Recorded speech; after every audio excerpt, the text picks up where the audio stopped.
안녕하세요. 원래는 서울에 살았지만 지금은 귀농을 하여 강원도에 살고 있는 여자입니다. 하루가 어떻게 흘러가는지 모르게 농사를 짓고 있죠. 유일한 낙인 이 채널에서 늘 귀농약만 하다가 제가 겪은 일을 한번 나도 써보자 해서 써보게 되었네요. 어려서 여유 있는 집에 고명딸로 태어나 엄마 아빠의 사랑을 독차지하고 살았어요. 불면 날아갈까 깨지면 다칠까 하는 심정으로 엄마 아빠는 절 키워주셨죠. 그리고 그런 제가 시집갈 때가 되어 중매가 하나 들어왔습니다. 동네 유지로 저희 집과는 조금 안면이 있는 집이었어요. 저희 부모님도 흔쾌히 그 집안에 시집가는 것을 수락하셨죠. 그 집도 외동 아들이 하나 있는 집이었고 재산이 어마어마한 집이었어요. 다행히 남편도 저도 서로 마음에 들어하여 결혼은 일사천리로 진행될 수 있었죠. 그렇게 시집가려고 모든 준비를 끝마칠 날 저희 집의 아빠 빚 보증 문제로 쫄딱 망한 겁니다. 엄마 아빠는 저에게 이런 사실을 숨겼지만 동네가 워낙 작고 좁았기에 소문은 금세 퍼졌어요. 저희 예비 시댁에 그런 말들이 안 들어갈 리 만무했고요. 결혼 약속은 다 했고 결혼식이 코앞인데 신부집이 쫄딱 망했다는 소식을 들은 예비 시댁은 그런 저를 달가워하진 않으셨지만 이미 소문은 소문대로 퍼져서 결혼을 실킬 수밖에 없었어요. 그때부터 저에게 힐게이트의 문이 열리게 됩니다.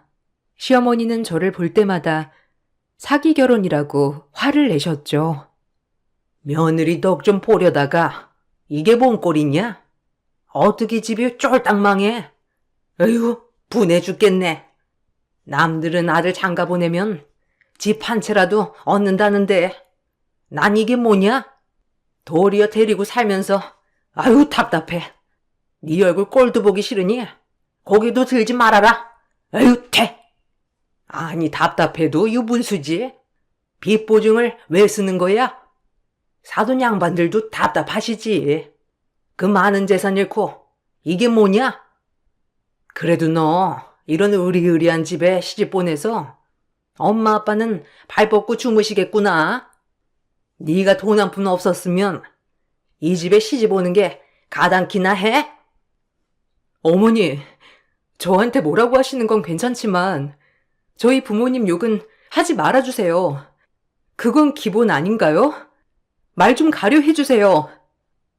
너, 이 시애미를 가르치는 거냐? 아주 이 집엔 나 가르치는 인간들밖에 없네. 시엄마도 날 못 잡아먹어서 안달 며느리까지 얼씨고. 애미야, 말 좀 가려 하거라. 며느리한테 그게 말본새가 뭐니? 새기야, 새겨듣지 말거라. 시애미가 지금 기분이 좀 그래요. 네, 괜찮아요, 할머니. 저 이렇게 신경 써주셔서 감사해요. 동희 씨 퇴근할 때 제가 도넛 좀 사오라고 할까요? 할머니 좋아하시잖아요. 남편은 대대로 독자 집안이었고 시할머니도 모시고 살았습니다. 유일하게 저에게 다정한 분은 시할머니였네요. 저를 돈으로 봐주지 않고 그저 착한 손주 며느리로 봐주셨으니까요.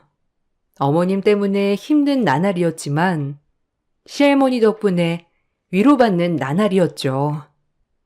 세기, 이 할미랑 이따가 자수집에 갔다 올텨? 씨를 새로 받아야 하는데 집이 좀 답답해서 내가 직접 가고 싶은데. 아, 그럼요. 할머니, 이따 제가 모시고 갈게요. 걱정 마세요. 그래도 할머니 수 넣는 거 보면 아직도 손재주가 뛰어나신 것 같아요. 에휴, 젊어서 바느질을 많이 해서 그렇지. 그때는 살기 어려워서 먹고 살기 위해서 하루 종일 바느질만 했거든. 아, 할머니도 고생 진짜 많이 하셨네요. 지금이라도 좀 쉬시지. 바느질 하는 거 힘들지 않으세요? 수 넣는 것도 집중 많이 해야 하는데. 에이구, 늙으면 몸을 많이 움직여야 건강하지. 4살 날 동안은 남한테 아쉬운 소리 안 듣고 살다 가는 게 내 소원이라고. 할머니는 제가 워낙 어린 손주 며느리라 그런지 저를 예뻐해 주셨지만 시어머니에게만은 차가웠습니다. 시어머니와 시할머니는 원수처럼 사이가 안 좋았죠. 시어머니는 시집 올 때부터 나한테 해준 것도 없고 나만 구박했다 이런 입장이었고, 시할머니는 어려서부터 표독스럽더니 그대로 늙었다, 어쩜 저리 표독스럽냐 였습니다. 약간 저는 할머니와 생각이 같았지만요. 그렇게 저와 할머니가 가까워지는 만큼 시어머니는 저희 둘에게 엄청 야박했죠. 그나마 아버님이 계실 때는 할머니에게 다정했지만요. 어머님 요즘 이도 안 좋으신데 전복죽이나 해서 어머님 좀 드리는 게 어때? 정 못 드시던데. 당신 어머님 건강 신경 쓰긴 하는 거야? 아유, 그럼요. 저도 마침 전복죽 하려고 했는데 당신이랑 아주 생각이 딱 맞아 떨어졌네요.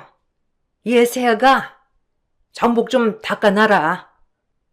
전 그런 시어머니의 두 얼굴을 볼 때마다 소름이 끼쳤어요.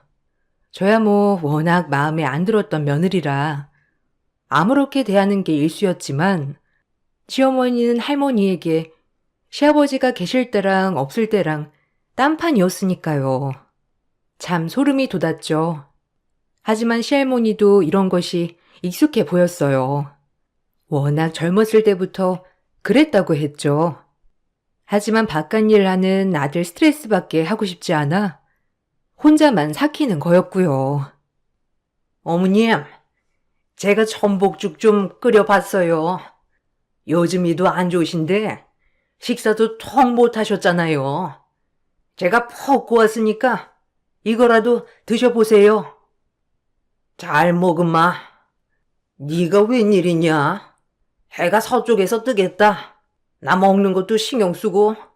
죽은 맛있네. 새아기가 했나 보구나. 어머니도 참. 누가 보면 제가 어머니한테 신경 하나도 안 쓴 줄 알겠어요. 애비가 오해하겠네. 늘 이런 식이라니까. 할머니는 어머님의 쇼에 기가 막히다는 눈빛이었지만 별 말씀하지 않으셨죠. 그리고 전 그 모습을 보고 평소의 어머님의 행실을 알기에 혼자서 계속 소름이 돋았죠. 그리고 전 그날 남편에게 여자가 있다는 것을 알았습니다. 결혼 전부터 죽고 못 살던 여자, 집안의 반대로 저와 결혼을 해야 했던 남편은 아직까지도 그 여자를 만나고 있던 거였어요. 가뜩이나 믿을 구석 없는 집인데 남편마저 외도를 하니 참을 수가 없었죠. 하지만 그런 남편은 저에게 늘 뻔뻔했습니다. 남자가 바깥이라면 좀 그럴 수도 있는 거지. 뭘 따지길. 생각해보면 너 볼 건 뭐 있냐? 그나마 집안 믿고 결혼했는데 결혼하자마자 쫄딱 망해서 이 집에 들어오는 것도 안 민망해? 내가 그때 생각만 하면 화가 머리끝까지 나는 거 참고 있는 거야. 그러니까 찍소리 말고 그냥 살아. 이 집 사모님 행세라도 하고 싶으면 나 뭐 하는지 신경 쓰지 말고, 알겠어? 뭐라고? 그걸 지금 변명이라고 하고 있는 거야? 당신 그렇게 죽고 못 사는 여자 있었으면 난 자기랑 결혼 안 했어, 알아? 그럼 지금이라도 이혼해. 이혼하면 될 거 아니야. 내가 못할 줄 알아? 이젠 장인 장모 볼 것도 없어졌는데 내가 너랑 왜 사냐? 당신 정말 너무한다. 어떻게 나한테 미안하다고 말 한마디 없이 뻔뻔하게 나올 수가 있어? 그러고도 당신이 사람이야? 바람은 피우고도 당당한 남편을 보고 있자니 억장이 무너졌어요. 어려서 너무 곱게만 큰 제가 이런 일을 감당하기엔 너무 벅찼거든요. 하지만 절 더 힘들게 하는 건 다름 아닌 시어머니였습니다. 저희의 싸우는 소리를 듣고 저에게 엄청 화를 내시는 거였어요. 뭘 잘했다고 계집원성이 담장을 넘어? 남자가 사회생활하다 보면 실수할 수 있지. 네가 뭘 한다고 또박또박 말대답이야? 어머니도 같은 여자면서 어떻게 그런 식으로 말씀하실 수가 있어요? 입장 바꿔서 아버님이 바람 피웠으면 그러시겠어요? 뭐야? 나 참 기가 막혀서. 어디 시미한테 눈 동그랗게 뜨고 바락바락 대드는 거냐? 네 애미애비가 그렇게 가르치든? 엄마, 그만하세요. 제가 알아서 할게요. 그러니까 제가 결혼 안 한다고 했잖아요. 아유, 지겨워, 진짜. 너도 그만해, 이제. 바람은 피우고도 당당하게 나오는 시어머니와 남편을 보고 있자니 속이 뒤집어졌어요. 하지만 이 엄마는 할 수가 없었던 게 뱃속에 우리 아이가 자라고 있었기 때문이었어요. 전 그날 너무 큰 충격으로 복통을 호소하며 응급실에 갔습니다. 그리고 절박 유산이라는 판정을 받았어요. 절대 무리하지 말고 안정을 취해야 한다는 의사 선생님 말에 스트레스를 받지 않으려 노력했죠. 애기야, 괜찮냐? 자는데 무슨 땀을 이리 흘리는지. 아이고, 미안하다.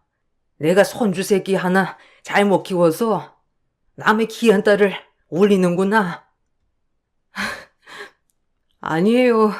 할머니가 잘못은요. 근데 제 뱃속에 우리 아기는 어쩌죠? 더 이상 스트레스 받으면 안 된다는데. 내가 지켜주마. 걱정 말고 넌 아기 생각만 하고 몸 편하게 있으렴. 에휴, 동이가 지엠을 쏙 빼닮았어. 닮지 말아야 할 것을 닮아버려서 어려서부터 그리 욕심 없는 애로 키우고 싶었건만. 욕심 많은 것도 돈 먼저 생각하는 것도 지엠이야. 완전 판박이. 에휴. 동희 씨가 전부터 만나던 여자가 있었던 것 같은데 할머니는 모르셨어요? 전 아마 알았으면 결혼 안 했을 거예요.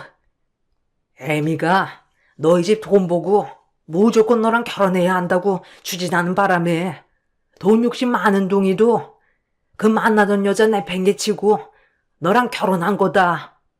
결혼해보니 별 볼 일 없는 것 같으니까 다시 만나는가 보더라. 내가 미안하다. 이 할미를 봐서 눈 한 번만 꼭 감아줘.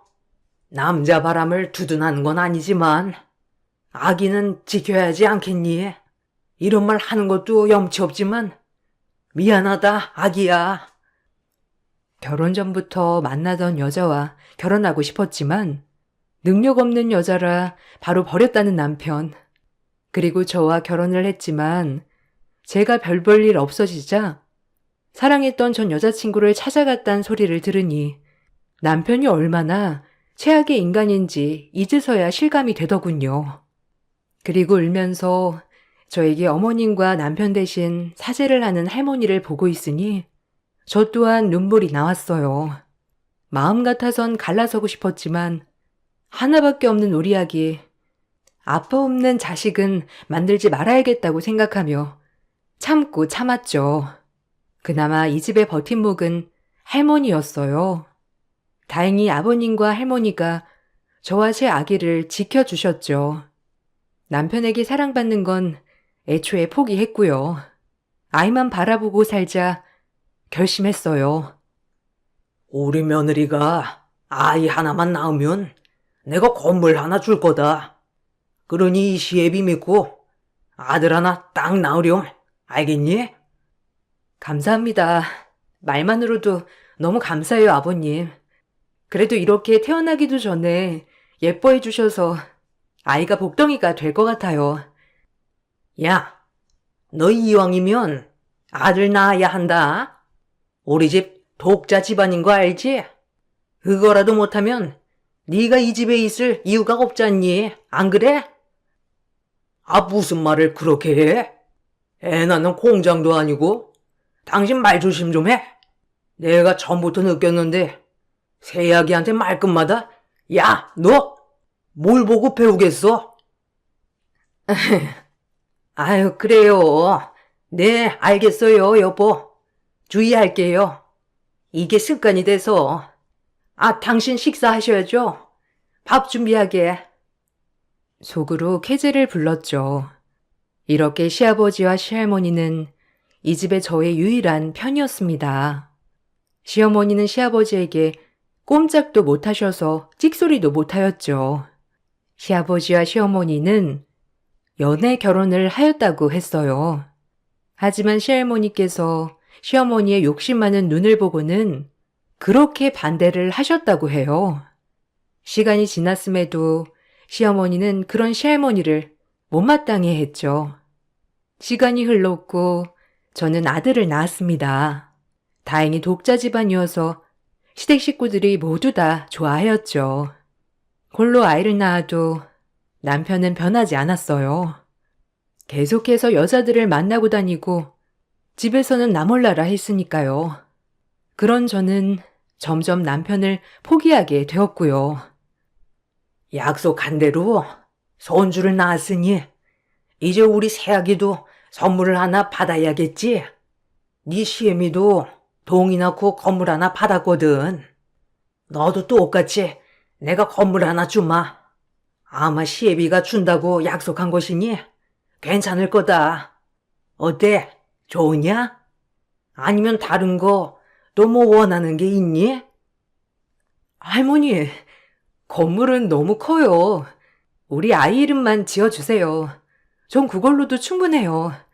할머님이랑 아버님 마음 너무 감사히 받을게요. 한사코 건물은 괜찮다고 하였지만 시아버지와 시할머니는 저에게 조그마한 건물을 주셨습니다.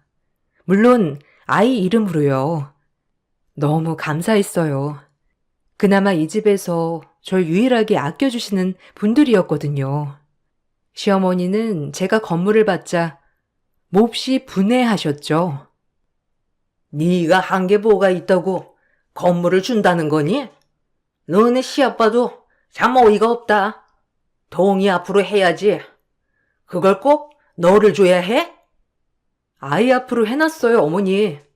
걱정 안 하셔도 돼요. 제 이름으로 한 거 아니니까 걱정 붙들어 매세요. 어머니 돈 드는 것도 아닌데 왜 그러세요? 뭐야? 너네 시아버지께 다 우리 동이 거 아니냐? 그럼 동이 돈이지. 네가 한 게 뭐가 있다고 그런 걸 받아? 우리 아들 사기 결혼 당하게 해놓고. 어머니, 사기 결혼이라뇨. 정말 너무하신 거 아니에요? 어머니도 시집 올 때 빈몸으로 오셨다고 하던데 절 이해하시진 못하는 거예요? 짝, 이 말을 듣고 전 어머니께 뺨을 맞았죠. 어안이 벙벙했습니다. 평소에 폭언은 기본이었지만 뺨까지 때리는 일은 없었거든요. 어진 너랑 나랑 비교해? 난 연애 결혼이고 넌 중매 결혼 아니냐? 중매 결혼이 뭐야? 다 조건 보고 따지고 결혼하는 건데 네가 그러지 않았으면 우리 집에 시집 올 수 있었을 것 같아? 동이 밖으로 도는 거 다 타지 마라. 알겠어? 집에서 얌전히 내조나 하란 말이야. 아이고 어미야. 사람 잡겄다. 그만해라. 세기가 뭔 잘못이 있다고 이리 지잡듯 잡어. 그만해라 어미야. 애 잡겄어. 다행히 시할머니가 말려주셔서 잡들이는 끝났어요. 정말 유일하게 제 버팀목이셨네요. 어머님은 그래도 분이 안 풀리셨는지 시어머니한테까지 폭언을 했어요. 정말 앞뒤 분간 못하는 분이었죠. 전 욕을 먹어가면서도 시할머니가 쓰러질까봐 걱정했어요. 이게 다 어머니가 쟤를 감싸고 두셔서 그런 거 아니에요. 시애미 알기를 개떡같이 알고 말이야. 집줄도 없는 것이? 얘가 언제 너를 개떡같이 아냐? 네가 사사건건 얘를 쥐잡듯이 잡으니까 그런 거 아니야. 그러니까 좀 마음 좀 너그러이. 어머님이 뭘 알아요? 나이만 잡수셨지? 할 줄 아는 게 있나? 이제껏 밥이나 한번 잘해본 적 있어요? 저한테 왈가왈부하지 마세요. 아이고, 넌 말 한번 아주 고약하게 한다. 뭐 할 줄 아는 게 없어? 그럼 이 집 재산 다 누가 불렸냐? 네가 호의호식하고 사는 게 누구 덕인데? 어머님 재산 많다고 유세 떨지 마세요. 어차피 다 그이껏 된 건데 밥이라도 얻어 드시려면 잠자코 있으세요. 알겠어요? 네가 이제 나를 아주 뒷방 노인에 취급하는구나. 서러워서 어디 살겠냐? 시집 올 때부터 저렇게 표독스럽더니 변하질 않아. 시할머니는 원통해 하셨지만 사나운 어머니를 당해낼 재간이 없었어요. 그리고 저희는 늘 어머니의 표독스러움에 절레절레 고개를 저을 정도였죠. 그리고 사건이 생겼어요. 건강하시던 시아버지께서 갑작스러운 뇌출혈로 병원에 입원한 것이 아니겠어요? 집안은 그야말로 난리가 났습니다. 시할머니는 워낙 고령이시라 이런 사실을 알게 되면 쓰러질 것 같아 말도 하지 못하였고요. 하지만 어머니는 무슨 이유에선지 아버님이 쓰러지신 것을 별 대수롭지 않게 여기셨죠. 꼭 감정 없는 로봇처럼 말이에요. 아버님 태어나시면 집에 있으셔야 할 것 같은데 그럼 할머님은 어쩌죠? 쓰러지실 것 같은데 혹시라도 무슨 일 생기면 어쩌죠? 노인네 죽을 때도 다 됐구만. 별걸 다 걱정한다. 넌 신경 쓰지 말거라. 때가 되면 죽어야지. 언제까지 살아있을 거야 정말? 어머니, 말씀이 지나치시네요. 할머니가 아무리 고령이지만 그래도 친정엄마 같으면 그렇게 말씀하실 수 있으시겠어요? 또 날 가르치지 아주.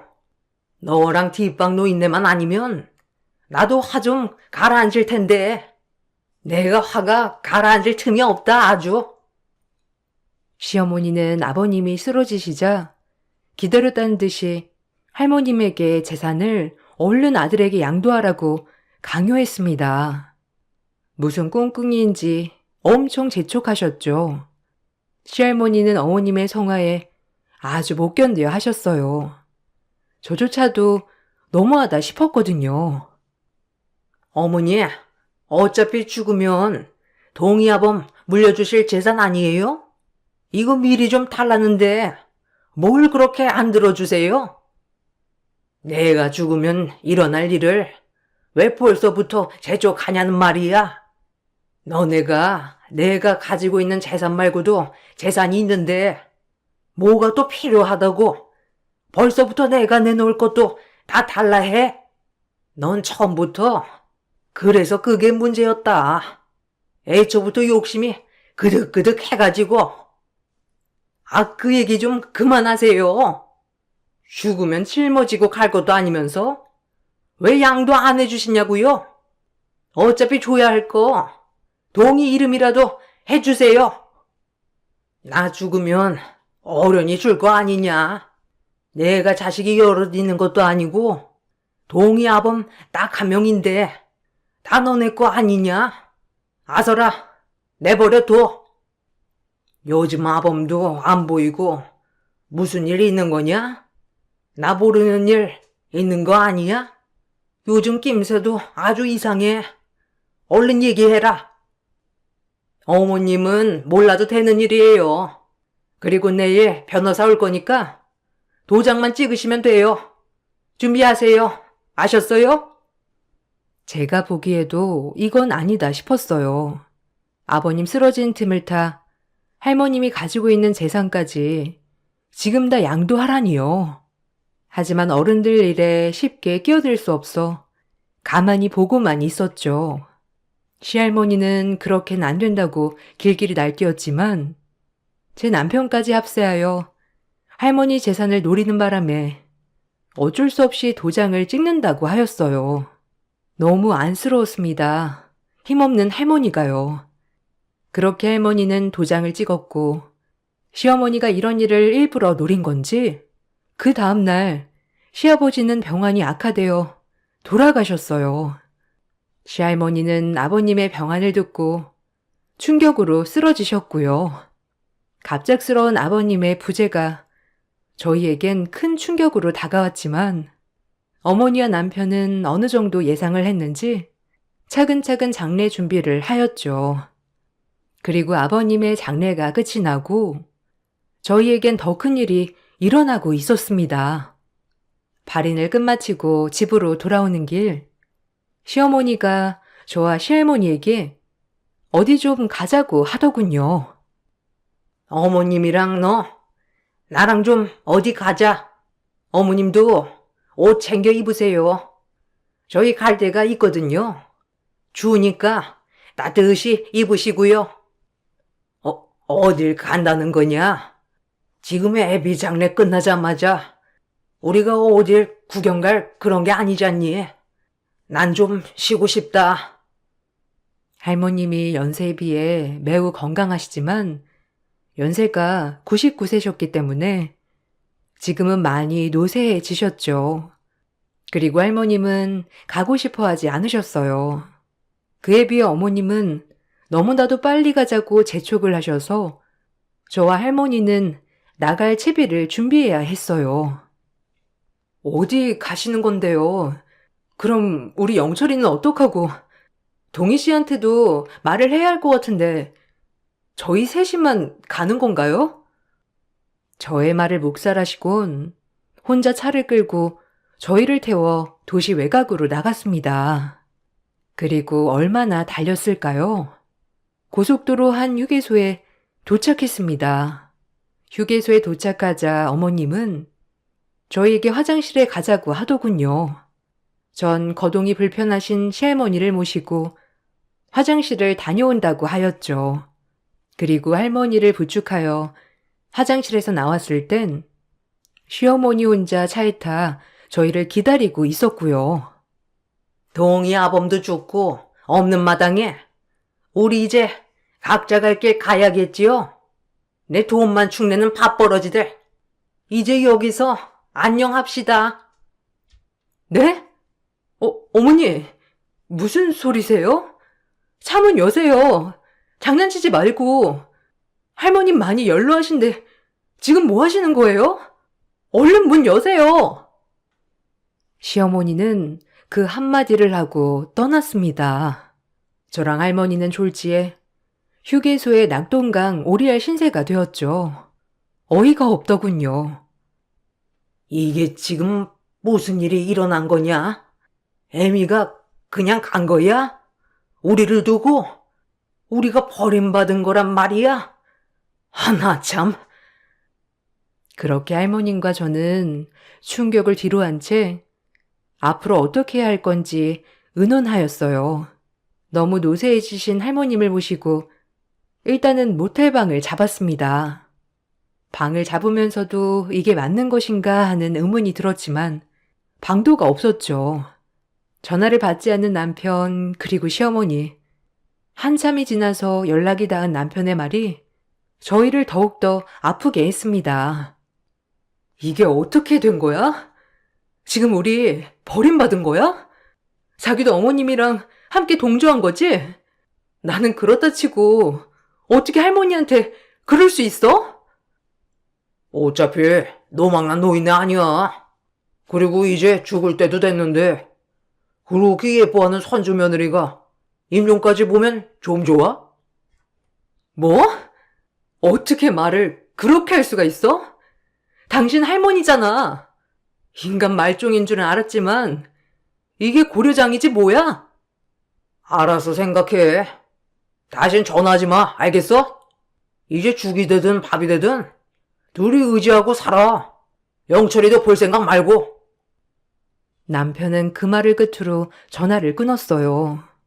그리고 전 할머니를 뵐 면목이 없었죠. 그런 할머니는 모든 걸 예상했다는 듯이 입을 열기 시작했습니다. 의외로 할머니는 시어머니가 언젠간 이럴 줄 알았다는 그런 말씀을 하셨어요. 그 말씀이 더 놀라웠네요. 내 이럴 줄 알았다. 요망한 것. 그럴 줄 알고 다 대비를 해놨지. 아가는 걱정 말거라. 나쁜 것. 아가야, 미안하다. 다 내가 손주 교육을 잘못 시켰지. 그동안 마음고생한 것도 모자라 너까지 이렇게 팽당하는구나. 미안하다, 정말. 아니에요, 할머니. 몸 걱정 먼저 하세요. 그럼 일단 내일부터는 어떻게 할까요? 전 괜찮지만 할머니는 잘 드시고 잘 쉬셔야 해요. 내일 서울에 가서 김문현 변호사를 만나거라. 그 사람이랑 얘기하면 될 거다. 그럼 다 해결될 거야. 그러니 너무 걱정 마. 변호사요? 이분은 저희 집에 자주 드나드는 변호사님 아니세요? 아, 일단 알겠어요. 내일 꼭 뵙도록 할게요. 그렇게 전 할머니 말씀대로 다음날이 되어 저희 집 변호사님을 찾아갔습니다. 김문현 변호사님은 할머님이 이런 일을 대비하여 많은 준비를 해놨다고 하셨죠. 처음부터 재산 보고 이 집에 시집온 시어머니를 단번에 알아보신 시할머니는 그때부터 절대 시어머니에게 재산이 안 가게끔 철저히 준비를 해놨다고 했어요. 그리고 아버님이 돌아가시기 전에 물려주신 재산들은 인감도장이 아니라 다른 도장이라고 하셨죠. 할머님은 모든 걸 예상해 놓은 거였어요. 아버님 앞으로도 재산 설정을 아직 해놓은 상태가 아니기 때문에 모든 재산은 시어머님이 남편을 낳고 받은 건물 외에는 전부 시할머니 앞으로 되어 있었죠. 그걸 모르고 모든 재산을 아버님에게 넘긴 줄 아는 시어머니는 아버님이 돌아가시자 그 재산이 본인과 아들인 제 남편에게 돌아갈 것을 생각하여 할머님을 내친 거였어요. 저도 마찬가지고요. 전 변호사님에게 이 얘기를 듣고 시할머님이 놀라웠습니다. 그리고 정말 성견지명을 하셨다는 게 대단해 보였죠. 할머님이 정말 대단하시네요. 전 꿈에도 몰랐어요. 그럼 저흰 어떻게 되는 거예요? 아니 그럼 어머님은 그것도 모르고 지금 신나 하시고 있는 거예요? 그래도 변호사님이 할머님 편에 있어 주셔서 너무 감사드려요. 정말 막막했는데 다행이에요. 저도 할머니께 학교 다닐 때부터 후원받던 장학생이거든요. 당연히 할머님 옆에 있어드리는 게 맞는 거죠. 제 할머니처럼 모셨고요. 시할머니는 생전 좋은 일을 많이 하셨기 때문에 이렇게 노년에도 복을 받는구나 했어요. 그리고 저희는 할머니가 가지고 있던 아파트로 들어갔죠. 전 아들이 너무 보고 싶었지만 지금은 볼 수 없었기에 때를 기다렸습니다.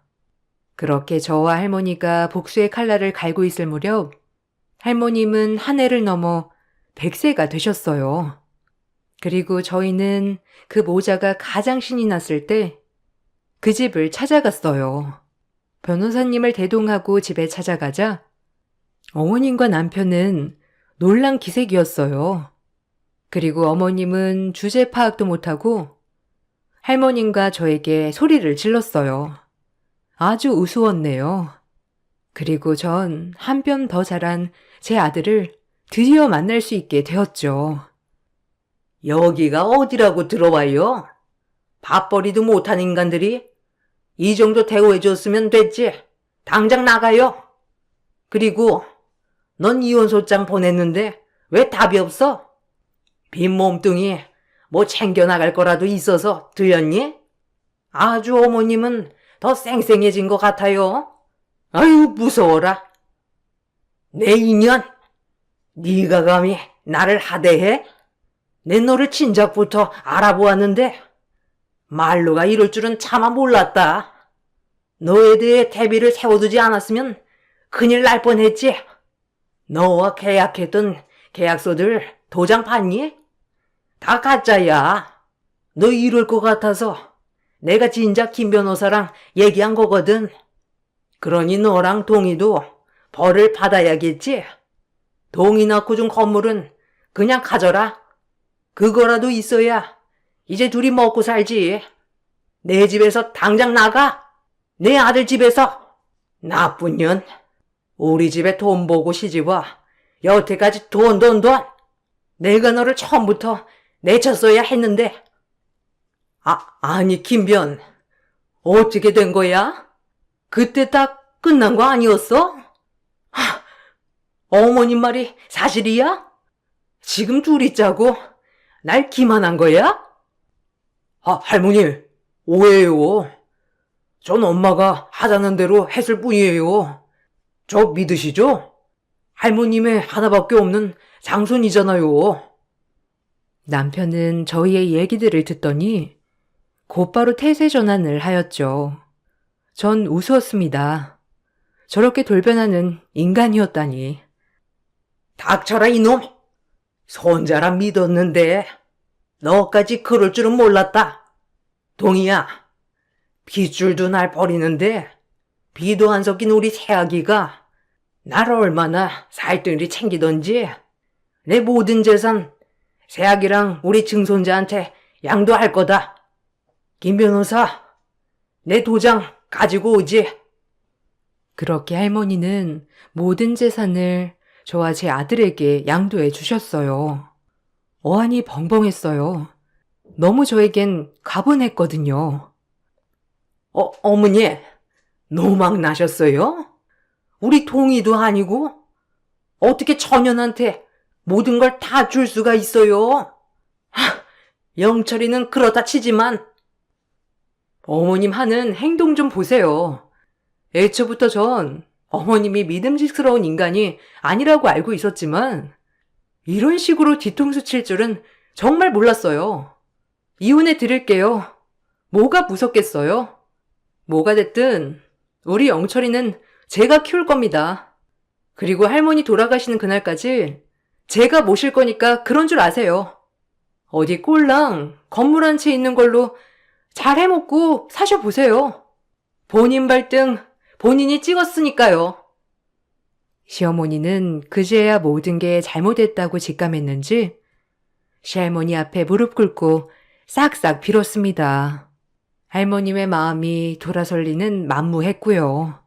그리고 모든 재산이 이제 저와 제 아들에게 가자 남편도 갑자기 태세 전환을 하며 셋이 같이 잘 살아보자고 말도 안 되는 소리를 하더라고요. 기가 막혔네요. 정말 어쩜 어머님이랑 하나부터 열까지 똑같은지 이해가 가지 않았습니다. 내가 미안해 여보. 우리 셋이 엄마 구속 없이 살자. 앞으로 내가 잘할게. 제발. 그러니까 마음 좀 돌려줘 제발. 너네 엄마가 나랑 할머니 버릴 때 너 뭐라고 했니? 넌 영철이 아빠 될 자격도 없는 인간이야. 어디 그년이랑 잘 먹고 잘 살아봐. 그리고 어머니, 아들이 보고 뭘 배웠겠어요? 할머니 고르장이나 하는데 아들이라고 어머님 늙으면 가만히 있을까요? 어디 한번 둘이 잘 지내보셔요. 그럼 전 이만 갑니다. 이제 변호사 통해서 저 할머니한테 말씀하셨으면 좋겠네요.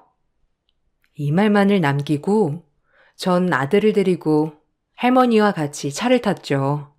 할머니에게 감사한 마음으로 눈물도 흘렀고 그동안 말은 안 했지만 얼마나 마음고생 하셨을지 할머니의 마음이 이해가 가서 더욱더 가슴 아팠어요. 다행히 할머니는 그렇게 정정하게 살아계시다 104세가 되던 해에 제 곁에서 눈을 감으셨어요. 104세가 돼서도 정신 하나는 짱짱했던 할머님. 친할머니는 아니지만 정말 많이 울었네요. 저와 제 아들이 할머님 덕분에 이렇게 행복하게 살고 있으니까요. 남편은 소송으로 재산을 다 가져온다고 했지만 실질적으로 불가능했고요. 할머님이 남겨준 그 많은 재산을 어느 정도 사회에 환원하고 소소하게 아들과 단둘이 살아가고 있습니다.